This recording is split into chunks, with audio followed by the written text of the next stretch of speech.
रेशम के धागों में सपना। झारखंड के जंगलों के बीच एक छोटा सा गांव था, टसरपुर। यह गांव रेशम के कीड़ों के लिए मशहूर था।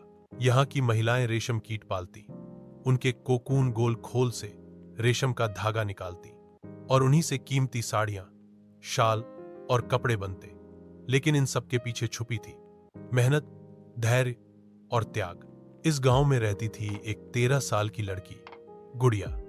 उसके पिताजी की मृत्यु हो चुकी थी। मां सरस्वती देवी रेशम कीट पालती थी। घर में 2 चीजें ही थी, एक पुराना चरखा और मां की थकी हुई हौसी। गुड़िया स्कूल भी जाती और मां का काम भी संभालती। एक दिन उसने मां से पूछा, मां, ये रेशम का धागा इतना कीमती क्यों होता है? मां मुस्कुराई और बोली, बेटी, ये धागा सिर्फ कीड़ों से नहीं, हमारे आंसू और पसीने से बनता है। रेशम कीट, तसर कीड़ा को पालना आसान नहीं था। महीनों तक अरहर और साल के पत्तों पर कीड़ों को पाला जाता।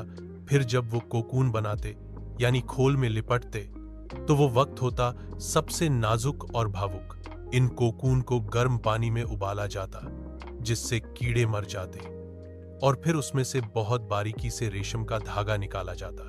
गुड़िया ने पहली बार अपनी आंखों से वो धागा बनते देखा और उसकी आंखें भर आईं। उसने कहा, मां, एक कीड़े की जान जाती है, तब जाकर हम ये सुंदर धागा पहनते हैं। मां ने सिर हिलाया। हां बेटी, इसीलिए इस धागे की कीमत सिर्फ पैसों में नहीं, भावना में है। गुड़िया का सपना था अपनी मां के लिए खुद के हाथों से रेशम की साड़ी बुनना। वो रोज धागा कातती, रंग बनाती और धीरे धीरे सीखने लगी हाथ से बुनाई करना। गांव के बुजुर्ग बुनकर रामू काका ने उसकी मदद की। 6 महीने की मेहनत के बाद एक दिन गुड़िया ने वो साड़ी पूरी कर ली। पीले और लाल रंग की, हल्के फूलों वाली, पूरी तरह हाथ से बुनी हुई रेशम साड़ी। त्योहार की सुबह थी। मां थकी हुई बैठी थी। गुड़िया ने चुपचाप जाकर वो साड़ी मां की गोद में रख दी।